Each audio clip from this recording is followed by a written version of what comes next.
প্রথম সফরে মালয়েশিয়া ও চীন যাচ্ছেন প্রধানমন্ত্রী। কাল কুয়ালালামপুরে দুটি সমঝোতা সহ শ্রমবাজার নিয়ে হবে আলোচনা। বেইজিংয়ে দুটি চুক্তি সহ গুরুত্ব পাবে তিস্তা ইস্যু। কার্যক্রম নিষিদ্ধ আওয়ামী লীগ দল নয়, মাফিয়া গোষ্ঠী। প্রতিষ্ঠা বার্ষিকী ঘিরে সতর্ক থাকার নির্দেশনা। বেনজিরকে আমিরাত থেকে দ্রুত ফেরানোর আশা স্বরাষ্ট্রমন্ত্রী। হাম উপসর্গে প্রাণ গেল আরও 7 শিশুর। বিশেষ ক্যাম্পেইনের 1 মাস পরও টিকার আওতায় আসেনি অনেকে। র্যাপিড রেসপন্স টিম গঠনের পরামর্শ। থামছে না পুশিন আতঙ্ক। এবার চাঁপাইনবাবগঞ্জের চৌকা সীমান্তে 20 জনকে ঠেলে পাঠানোর চেষ্টা। বিজিবির প্রতিরোধে শূন্য রেখা থেকে ফিরিয়ে নিতে বাধ্য হল বিএসএফ।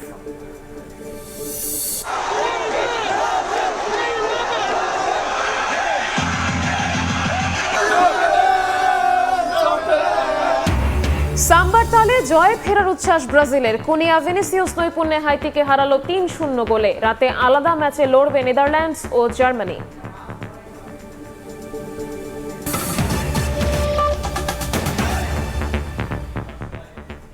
সময় সংবাদের সঙ্গে আছি আমি শবনব নিবিড়।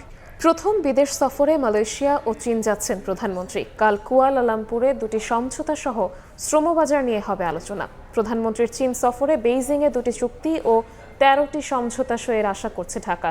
এছাড়াও তিস্তা মহাপরিকল্পনা সহ বাংলাদেশের নদী ব্যবস্থাপনা প্রকল্পগুলো নিয়ে ভবিষ্যৎ সহযোগিতার কাঠামো গঠনের বিষয়টি আলোচনায় থাকবে। ভূ রাজনীতির সব সমীকরণ উল্টে দিয়ে রোববার মালয়েশিয়া দিয়ে বিদেশ সফর শুরু করছেন প্রধানমন্ত্রী তারেক রহমান। 2 দিনের সফরে 22 জুন মালয়েশিয়ার পুত্রজায়ায় দেশটির প্রধানমন্ত্রী আনোয়ার ইব্রাহিমের সঙ্গে দ্বিপাক্ষিক বৈঠক করবেন তারেক রহমান। আলোচনায় জনশক্তি রফতানি ও বিনিয়োগ সহযোগিতা জোরদারের পাশাপাশি একটি সমঝোতা স্মারক স্বাক্ষরের সম্ভাবনা রয়েছে। বাংলাদেশ বিনিয়োগ উন্নয়ন শনিবার পররাষ্ট্র মন্ত্রণালয় এ বিষয়ে আনুষ্ঠানিক সংবাদ সম্মেলনে সফরের বিস্তারিত জানান পররাষ্ট্র সচিব। বলেন, আসিয়ানে বাংলাদেশের সদস্যপদ পেতে মালয়েশিয়ার সমর্থনের ব্যাপারে অনুরোধ জানাবে ঢাকা। 21 জুন 2026 তারিখে মাননীয় প্রধানমন্ত্রী মালয়েশিয়ায় আনুষ্ঠানিক অভ্যর্থনার মাধ্যমে স্বাগত হবেন। পরদিন 22 জুন পুত্রজায়ায় মালয়েশিয়ার প্রধানমন্ত্রীর কার্যালয়ে বাংলাদেশের মাননীয় প্রধানমন্ত্রী ও মালয়েশিয়ার মাননীয় প্রধানমন্ত্রীর মধ্যে একটি একান্ত বৈঠক অনুষ্ঠিত হবে। এর পরপরই উভয় দেশের সরকার প্রধানের নেতৃত্বে উচ্চ পর্যায়ের প্রতিনিধি দলের মধ্যে দ্বিপাক্ষিক বৈঠক অনুষ্ঠিত হবে। মালয়েশিয়ার বিভিন্ন সেক্টরে নতুন বাংলাদেশি কর্মী নিয়োগের অনুরোধ, অধিক সংখ্যক পেশাজীবী নিয়োগ এবং বাংলাদেশি কর্মীদের দক্ষতা উন্নয়নের বিষয়টি গুরুত্বের সাথে আমরা তুলে ধরব। মালয়েশিয়া থেকেই চীন সফর শুরু করবেন প্রধানমন্ত্রী তারেক রহমান। চীন দালিয়ান ও বেইজিংয়ে 2 ধাপে রাষ্ট্রীয় সফরে 2টি চুক্তি এবং 13টি সমঝোতা স্মারক সহ 17টি সম্মতিপত্র সই হওয়ার সম্ভাবনা রয়েছে বলে জানিয়েছে পররাষ্ট্র মন্ত্রণালয়। পরে চীন সফরের সূচি জানানো হয় ব্রিফিংয়ে। 25 জুন চীনের প্রধানমন্ত্রীর সঙ্গে এবং 26 জুন রাষ্ট্রপতি শি জিনপিং এর সঙ্গে পৃথক দ্বিপাক্ষিক বৈঠক করবেন প্রধানমন্ত্রী। চীনের সঙ্গে এসব চুক্তি ও সমঝোতা স্মারকের মধ্যে বিশেষ গুরুত্ব পাচ্ছে অবকাঠামো উন্নয়ন, বিনিয়োগ সহযোগিতা এবং নদী ব্যবস্থাপনা খাত। বিশেষ করে তিস্তা মহাপরিকল্পনা সহ বাংলাদেশের নদী ব্যবস্থাপনা প্রকল্পগুলো নিয়ে ভবিষ্যৎ সহযোগিতার কাঠামো গঠনের বিষয়টি আলোচনায় থাকবে। মাননীয় প্রধানমন্ত্রী 22 জুন বিকালে কুয়ালালামপুর থেকে দালিয়ানের উদ্দেশ্যে যাত্রা করে সন্ধ্যায় দালিয়ানে পৌঁছাবেন। 26 তারিখে বেইজিংয়ে সরকারি সফরের আমন্ত্রণ জানিয়েছেন। সফরকালে মাননীয় প্রধানমন্ত্রীর সাথে চীনের মাননীয় প্রধানমন্ত্রী এবং চীনের মহামান্য রাষ্ট্রপতির সাথে 2টি দ্বিপাক্ষিক বৈঠক হবে। তিস্তা মহাপরিকল্পনা নিয়ে আলোচনা হবে। ফিজিবিলিটি স্টাডিটা আমরা রিভিজিট করছি এগুলো, এবং ফিজিবিলিটি রিভিজিট করার পর আবার যেটা বললাম রিজার্ভার, ড্যামের সাইজ এগুলো আসবে, তারপর সমস্ত আলোচনা হবে। 13টা এমওইউ, 2টো চুক্তি, একটা অ্যাকশন প্ল্যান, একটা প্রোটোকল। এছাড়া চীনের রাষ্ট্রপতি শি জিনপিং এর প্রস্তাবিত বিভিন্ন গ্লোবাল ইনিশিয়েটিভকে বাংলাদেশ গুরুত্বের সঙ্গে বিবেচনা করছে জানিয়ে পররাষ্ট্র সচিব বলেন, এগুলোর সঙ্গে সম্পৃক্ততার বিষয়ে চূড়ান্ত সিদ্ধান্ত নেওয়া হবে সফর পরবর্তী মূল্যায়নের ভিত্তিতে। 2 দেশের মধ্যে সহযোগিতার নতুন দিগন্ত উন্মোচিত করবে বলে আমরা আশা করি। এই সফরের মাধ্যমে ভাতৃপ্রতিম দেশ মালয়েশিয়া ও চীনের সাথে বাংলাদেশের বিদ্যমান সম্পর্ক আরো গভীর এবং বিস্তৃত হবে বলে আমরা আশা করছি। আপনাদের চীনের দালিয়ানে 23 জুন গ্লোবাল ইকোনমিক ফোরামের অনুষ্ঠানে যোগ দেবেন প্রধানমন্ত্রী। এ সময় সাইডলাইনে বিশ্বের কয়েকজন নেতার সঙ্গে বৈঠকের সম্ভাবনাও রয়েছে বলে জানানো হয় সংবাদ সম্মেলনে। সফরের সাথে শাতিলা শারমিন, সময় সংবাদ, ঢাকা। যুক্তরাষ্ট্রের ওপর বাজি ধরলে দীর্ঘমেয়াদে ভুলের শঙ্কা নেই। পররাষ্ট্রমন্ত্রীর সঙ্গে বৈঠকের পর ফুটবল প্রসঙ্গ টেনে এমন মন্তব্য করেছেন মার্কিন রাষ্ট্রদূত। প্রধানমন্ত্রীর পররাষ্ট্র উপদেষ্টা জানান, কারো উপর নির্ভরতা নয়, জাতীয় স্বার্থ ও ভারসাম্যের ভিত্তিতে পরিচালিত হচ্ছে বাংলাদেশের পররাষ্ট্রনীতি। এদিকে সরকার প্রধানের বিদেশ সফর ঘিরে নেতিবাচক পরিস্থিতি তৈরির চেষ্টা চলছে বলে মন্তব্য করেছেন প্রধানমন্ত্রীর রাজনৈতিক উপদেষ্টা। শনিবার সাপ্তাহিক ছুটির দিন হলেও চীন সফরের আগে দুপুর থেকে পররাষ্ট্র মন্ত্রণালয়ে একের পর এক গুরুত্বপূর্ণ কূটনৈতিক বৈঠকে বসেন পররাষ্ট্রমন্ত্রী ডক্টর খলিলুর রহমান। মার্কিন যুক্তরাষ্ট্র, যুক্তরাজ্য, জাপান ও সুইডেনের রাষ্ট্রদূতদের সঙ্গে আলাদা দ্বিপাক্ষিক আলোচনায় উঠে আসে বিনিয়োগ ও উন্নয়ন সহযোগিতা। বৈঠক শেষে গণমাধ্যমের মুখোমুখি হয়ে সাম্প্রতিক ফুটবল বিশ্বকাপ প্রসঙ্গ টেনে মার্কিন রাষ্ট্রদূত বলেন, যুক্তরাষ্ট্রের উপর বাজি ধরলে দীর্ঘমেয়াদে ভুলের শঙ্কা থাকে না। বাংলাদেশের পররাষ্ট্রমন্ত্রী এবং জনগণকে যুক্তরাষ্ট্রকে সমর্থনের আহ্বান জানান তিনি। Last night, the United States won a resounding victory over Australia in the World Cup, moving on to the next round. So I was here to encourage the foreign minister and all Bangladeshis to support the United States in the World Cup going forward, because you could never go wrong in the United States. এমন মন্তব্যকে ব্যক্তিগত উল্লেখ করে পররাষ্ট্র উপদেষ্টা বলেন, বাংলাদেশের পররাষ্ট্রনীতি জাতীয় স্বার্থ এবং ভারসাম্যপূর্ণ সম্পর্কের ভিত্তিতে পরিচালিত হচ্ছে। জানান, বিদেশে পাচার হওয়া অর্থ ফেরানো সরকারের সর্বোচ্চ অগ্রাধিকার। পাচার হওয়া টাকা asset recovery is a priority, top priority of our government. এটা ইউকেতে পাচার হোক, আর মিডল ইস্টে হোক, আর সাউথ ইস্ট এশিয়ার যে কোনো জায়গায় হোক, সেন্ট্রাল এশিয়াতে হোক, যেখানে আমরা ট্র্যাক অ্যান্ড ট্রেস করতে পারবো, we will try and get and retain the money that belongs to the people of our country. এদিকে রাজধানীর রমনায় প্রধানমন্ত্রীর রাজনৈতিক উপদেষ্টা রুহুল কবির রিজভী বলেন, প্রধানমন্ত্রীর প্রথম বিদেশ সফর ঘিরে নেতিবাচক ও উস্কানিমূলক পরিস্থিতি তৈরির চেষ্টা চলছে। এই সফরকে কেন্দ্র করে কেন জানি আমার মনে হচ্ছে দেশের অভ্যন্তরে বিভিন্ন ধরনের উস্কানি এবং এক ধরনের নেতিবাচক পরিবেশ পরিস্থিতি তৈরি করার প্রচেষ্টা চলছে। সরকার এমন কিছু করবে না যেখানে আমাদের স্বাধীনতা বিপন্ন হয়। অর্থাৎ এই জাতীয়তাবাদী শব্দ থাকার কারণে এই সরকারের প্রকৃতিটা এমন কিছু করবে না যে আমাদের সার্বভৌমত্ব প্রতিদিন একটু একটু একটু একটু করে দুর্বল হয়। সব চক্রান্ত মোকাবেলা করে বিএনপি সরকার জাতীয় স্বার্থ রক্ষায় শক্তিশালী পররাষ্ট্রনীতি তৈরি করবে বলেও আশা রিজভীর। শাতিলা শারমিন, সময় সংবাদ, ঢাকা। কার্যক্রম নিষিদ্ধ আওয়ামী লীগ রাজনৈতিক দল নয়, মাফিয়া গোষ্ঠী বলে মন্তব্য করেছেন স্বরাষ্ট্রমন্ত্রী। 23 জুন দলটির প্রতিষ্ঠা বার্ষিকী ঘিরে সতর্ক থাকার নির্দেশনা দেওয়া হয়েছে বলে জানান তিনি। এদিকে সমস্ত প্রক্রিয়া শেষে সাবেক আইজিপি বেনজির আহমেদকে দ্রুত ফেরত পাঠাবে আমিরাত সরকার বলে আশা স্বরাষ্ট্রমন্ত্রীর। জুলাই অভ্যুত্থানের পর তীব্র জনরোষের মুখে প্রায় সম্পূর্ণ নিষ্ক্রিয় হয়ে পড়ে পুলিশ বাহিনী। দেশ জুড়ে থানায় হামলা, ভাঙচুর ও প্রাণহানির ঘটনায় বাহিনীর সদস্যদের মধ্যে আতঙ্ক ও নিরাপত্তাহীনতা তৈরি হয়। বর্তমান সরকার ক্ষমতায় আসার পর পুলিশ বাহিনী পুনর্গঠন ও আস্থার সংকট দূর করতে নানা উদ্যোগ নেওয়া হয়। শীর্ষ পর্যায়ে ব্যাপক রদবদল সহ বাহিনীকে ঢেলে সাজানো হয়। পেশাদারিত্বের সঙ্গে অপরাধ দমন এবং আইন শৃঙ্খলা পরিস্থিতি স্বাভাবিক রাখতে পুলিশ সদস্যদের কৃতিত্বপূর্ণ অবদান এবং সাহসিকতার স্বীকৃতি হিসেবে বিশেষ পুরস্কার ও প্রণোদনা দিচ্ছে সরকার। শনিবার সচিবালয়ে পুরস্কার প্রদান শেষে স্বরাষ্ট্রমন্ত্রী বলেন, নির্বাচিত সরকার ক্ষমতায় আসার পর পুলিশ সদস্যরা এখন পুরোপুরি সক্রিয়। নির্বাচিত সরকার আসার পরে তারা এত বেশি সক্রিয় হয়েছে, দায়িত্ব পালন করছে এবং নিজের জীবনের ঝুঁকি নিয়ে তারা দায়িত্ব পালন করছে, সেটা লক্ষণীয়। স্বরাষ্ট্রমন্ত্রী বলেন, আওয়ামী লীগ কোনো রাজনৈতিক দল নয়, এটি মাফিয়া দল। প্রতিষ্ঠাবার্ষিকী সামনে রেখে তাদের যে কোনো কার্যক্রম সম্পর্কে সতর্ক থাকার নির্দেশ দেওয়া হয়েছে। আমরা তো পলিটিক্যালি বলি যে it is no political party, এটা একটা মাফিয়া পার্টি। তো তারা বাংলাদেশে উশৃঙ্খলা অস্থিরতা সৃষ্টি করতে চাইবে, তো পুলিশ বাহিনী তার দায়িত্ব পালন করবে, সেজন্য অ্যালার্ট করা হয়েছে সারা দেশে। এদিকে ইন্টারপোলের মাধ্যমে আবেদনের ফলেই সাবেক আইজিপি বেনজির আহমেদকে দুবাইয়ে গ্রেপ্তার করা হয়েছে জানিয়ে স্বরাষ্ট্রমন্ত্রী বলেন, তার বিরুদ্ধে থাকা মামলাসহ প্রয়োজনীয় কাগজপত্র পাঠানো হয়েছে। ইন্টারপোলের মাধ্যমে আমরা রেড নোটিশ জারি করেছিলাম, সেই ওয়ারেন্টের অনুসারে রেড নোটিশের অনুসারে তারা তাকে গ্রেফতার করতে সক্ষম হয়েছে। সমস্ত কাগজপত্র, ওয়ারেন্ট, মামলার বিবরণী সহ এখানে অনেক কাগজ দিতে হয়, সেগুলো আবার আরবিতে ট্রান্সলেট করতে হয়, তারপরের দিনেই পাঠিয়েছি। তা আমরা আশা করি ইউএই গভর্নমেন্ট যথাযথ প্রক্রিয়া অনুসরণ করে খুব শিগগির তাকে ফেরত দেওয়ার ব্যবস্থা করবেন। এক প্রশ্নের জবাবে বহু বছর ধরে অপরাধীদের অভয়ারণ্য হয়ে থাকা রাজধানীর মোহাম্মদপুরের অপরাধীদের নির্মূল করা হবে বলেও জানান স্বরাষ্ট্রমন্ত্রী।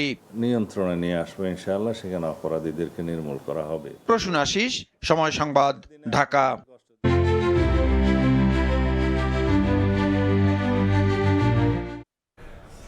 চাঁপাইনবাবগঞ্জের চৌকা সীমান্ত দিয়ে আজও ২০ জনকে পুষিয়ে চেষ্টা করেছে বিএসএফ। তবে বিজিবি ও স্থানীয়দের প্রতিরোধে তাদের ফিরিয়ে নিতে বাধ্য হয় বিএসএফ। এছাড়া কুড়িগ্রাম ও মেহেরপুরের সীমান্ত দিয়েও ব্যর্থ হয় বিএসএফ এর ঠেলে পাঠানোর চেষ্টা। বাংলাদেশ ভারত সীমান্তে পুশ ইনের চেষ্টা অব্যাহত রেখেছে ভারতীয় সীমান্তরক্ষী বাহিনী বিএসএফ। যে কোনো মূল্যে তা প্রতিহত করতে সতর্ক অবস্থানে বিজিবি। বিএসএফ এর অপচেষ্টা রুখতে বিজিবিকে সহায়তা করছেন সীমান্তের বাসিন্দারাও। চাঁপাইনবাবগঞ্জের চৌকা সীমান্ত দিয়ে শনিবার ভোরে ২০ জনকে ঠেলে পাঠানোর চেষ্টা করে বিএসএফ। তবে বিজিবির তাৎক্ষণিক বাধায় শূন্যরেখায় ভারতের ভেতরে অবস্থান নেয় তারা। সেখানে বেশ কয়েক ঘন্টা অবস্থানের পর তাদের ফিরিয়ে নিতে বাধ্য হয় বিএসএফ। তারা যে ঘটনাটি ঘটাচ্ছে, বাংলাদেশের বর্ডারকে তারা বিশৃঙ্খল করার চেষ্টা করছে, এই প্রক্রিয়া তাদের সফল হবে না। বাংলাদেশের জনগণ বিজিবির সাথে অবস্থান করতেছি, কখনোই এটা মেনে নিব না, তাদের অবৈধ কাজে কখনোই প্রশ্রয় দিব না। আমরা প্রয়োজনে সবসময় সীমান্তেই অবস্থান করব। বিজিবি ভাইয়েরা যে এত অ্যালার্ট ছিল, যার কারণে ওরা বাংলাদেশের অভ্যন্তরে ঢুকাইতে পারেনি। আমরা জীবন দিব, তবুও মাতৃভূমির সাথে কোনো গাদ্দারি কিংবা বেইমানি করে কোনো দেশ আমরা সেটা হইতে দেব না। এদিকে কুড়িগ্রামের রৌমারী সীমান্তের শূন্যরেখায় 7 দিন ধরে আটকে আছে বিএসএফ এর পুশ ইন চেষ্টার শিকার 5 যুবক। এর মধ্যে ভারতের গয়টাপাড়ায় 2 জন এবং ভন্দুরচর সীমান্তে 3 জন অবস্থান করছেন। সবান্য করি দেখতো, যদি না এরা বাংলাদেশি তাহলে ওনারা আপোষে নামাই নিত, নিয়ে তাদের যাদের বাচ্চা তাদের উড়াই দিত। আর ওনারা যদি ভারতে যে হয় তো সেই হিসেবে ওনারা ওইভাবে নিয়ে যায়। এছাড়া শুক্রবার সকালে মেহেরপুরের বুড়িপোতা খালপাড়া সীমান্তে বিএসএফ এর ঠেলে দেয়া 4 জনের হদিস মিলছে না। তারা বাংলাদেশে নাকি ভারত অভিমুখে ফিরে গেছে, এ বিষয়ে বিজিবি ও বিএসএফ এর পক্ষ থেকে কোনো বিবৃতি পাওয়া যায়নি। মনিরুজ্জামান প্রান্ত, সময় সংবাদ। সময় সংবাদে আরো থাকছে, পরিত্যক্ত সেপটিক ট্যাঙ্কে পড়ে যায় ছাগল, উদ্ধারে নামে বাবা ছেলে সহ একে একে 4 জন। টাঙ্গাইলে বিষাক্ত গ্যাসে প্রাণ গেল সবারই, স্বজনদের আর্তনাদ।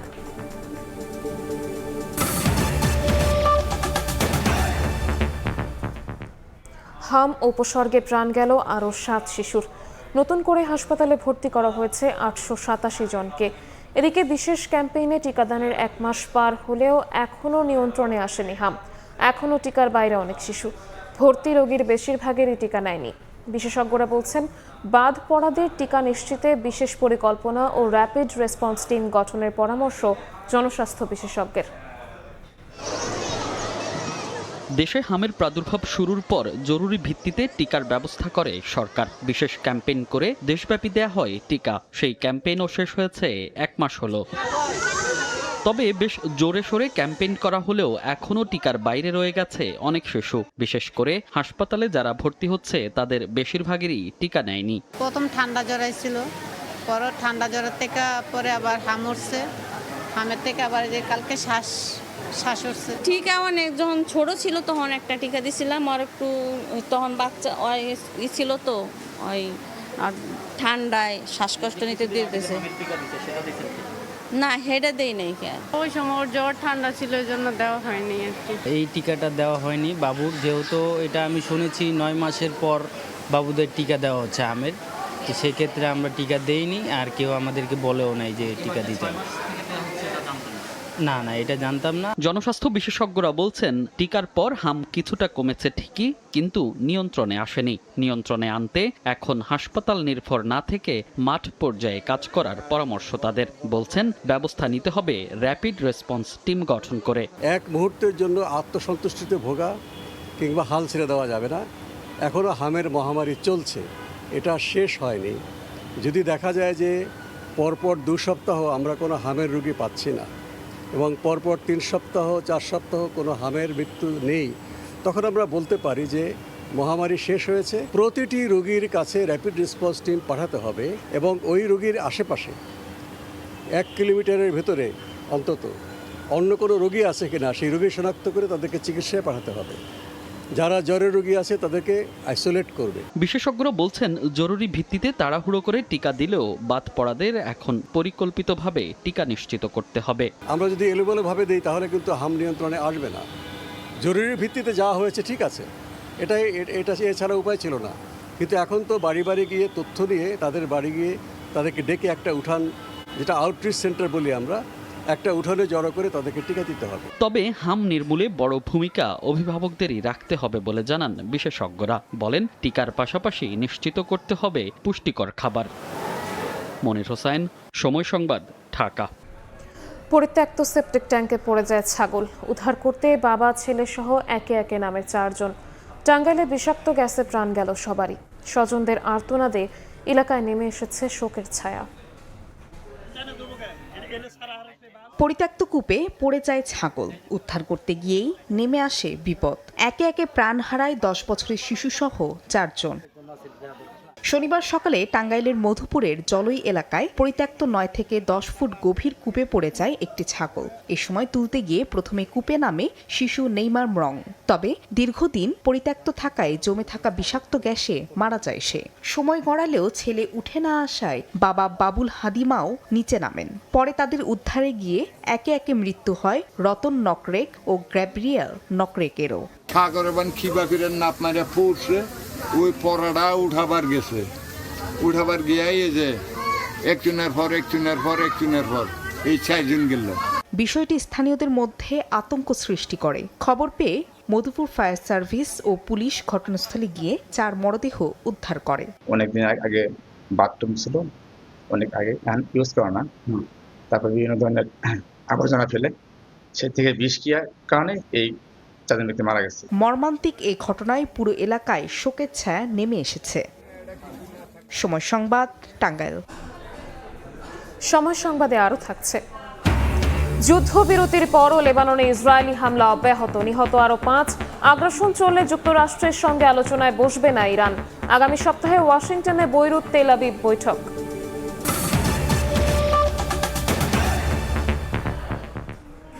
ভুল তথ্য সরবরাহ করে জনগণকে বিভ্রান্ত করতে চায় না সরকার। নির্ভুল মূল্যস্ফীতির হার কিংবা জিডিপির সূচক নির্ণয় অতীতের সব তথ্য উপাত্ত পুনরায় যাচাই বাছাইয়ের কথা জানিয়েছেন পরিকল্পনা প্রতিমন্ত্রী জোনায়েদ সাকি।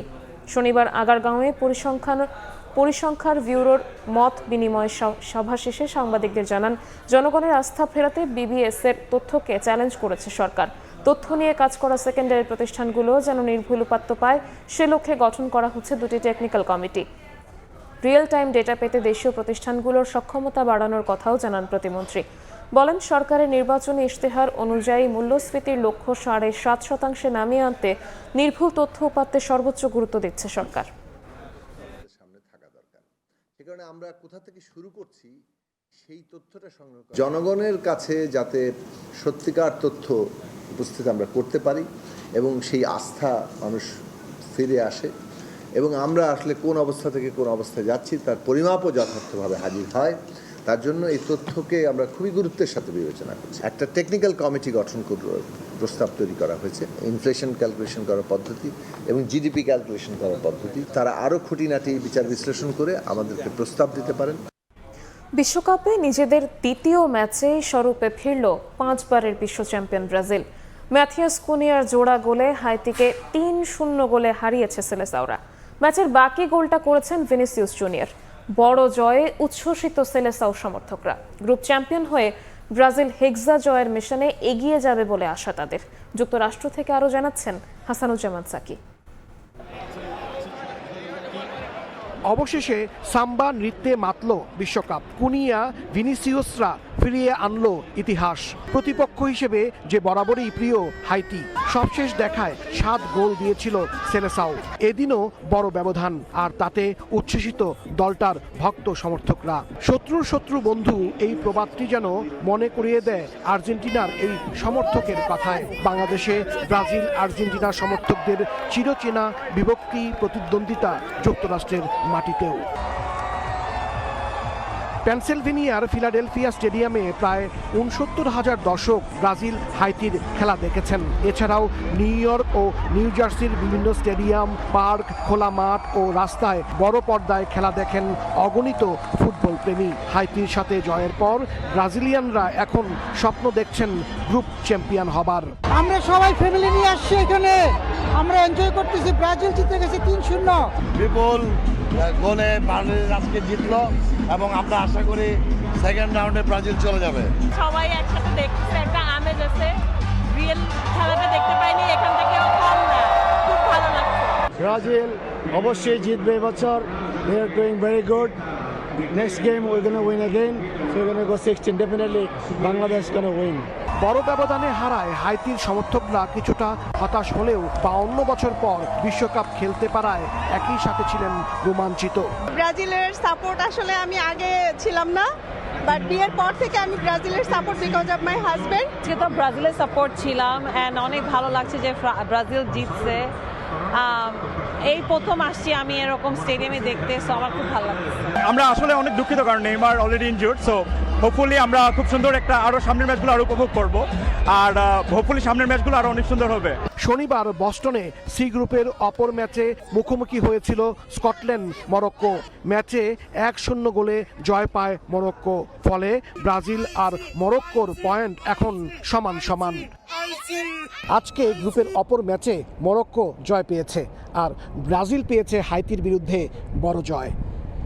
শুক্রবার পরবর্তী ম্যাচে অর্থাৎ শেষ ম্যাচে ব্রাজিল মুখোমুখি হবে স্কটল্যান্ডের, আর সেই ম্যাচই নির্ধারণ হবে কে হবে গ্রুপ চ্যাম্পিয়ন, আর সেটি এখন দেখার অপেক্ষা। হাসানুজ্জামান সাকি, সময় সংবাদ, যুক্তরাষ্ট্র।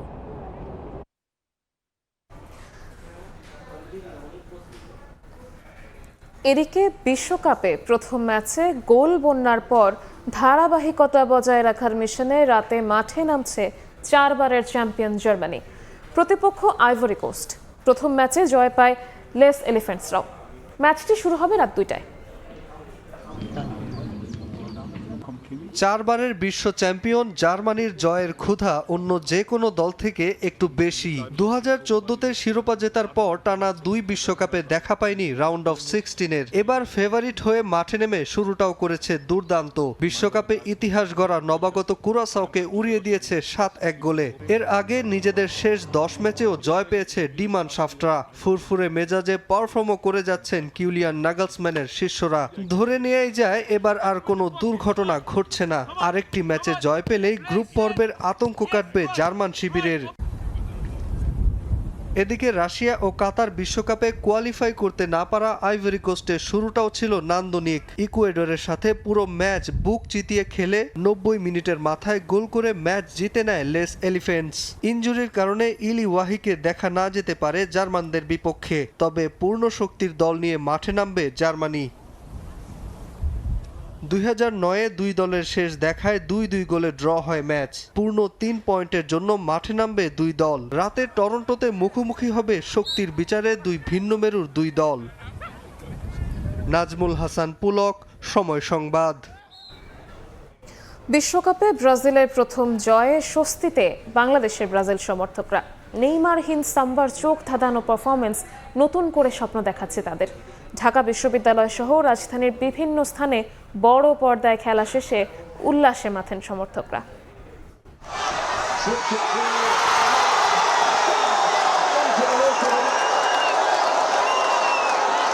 বিশ্বকাপ ফুটবল ঘিরে বাংলাদেশে যে উন্মাদনাতার প্রাণকেন্দ্র বলা যায় ঢাকা বিশ্ববিদ্যালয়। টিএসসি, মহসিন হলের মাঠ ও ভিসি চত্বরে বড় পর্দায় খেলা উপভোগ করেন ফুটবল ভক্তরা।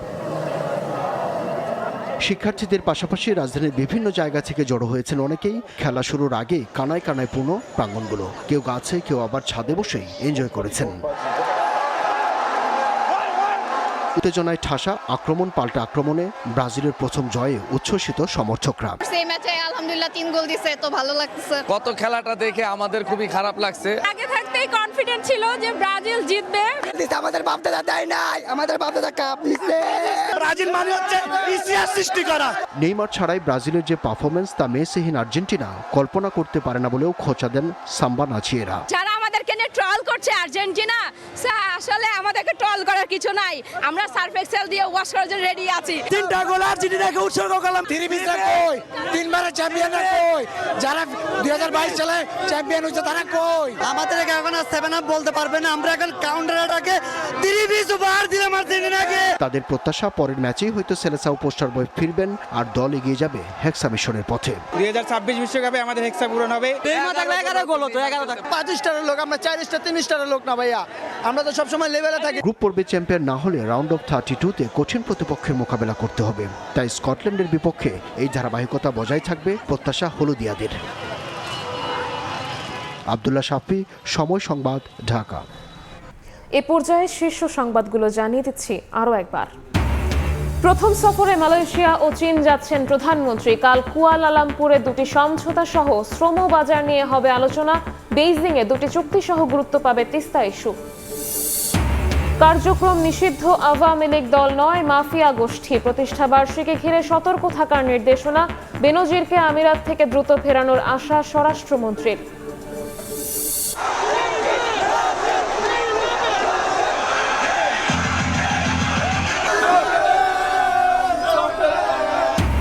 সাম্বার তালে জয় ফেরার উচ্ছ্বাস ব্রাজিলের। কোনিয়া ভিনিসিয়াস নৈপুণ্যে হাইতিকে হারালো 3-0 গোলে। রাতে আলাদা ম্যাচে লড়বে নেদারল্যান্ডস ও জার্মানি।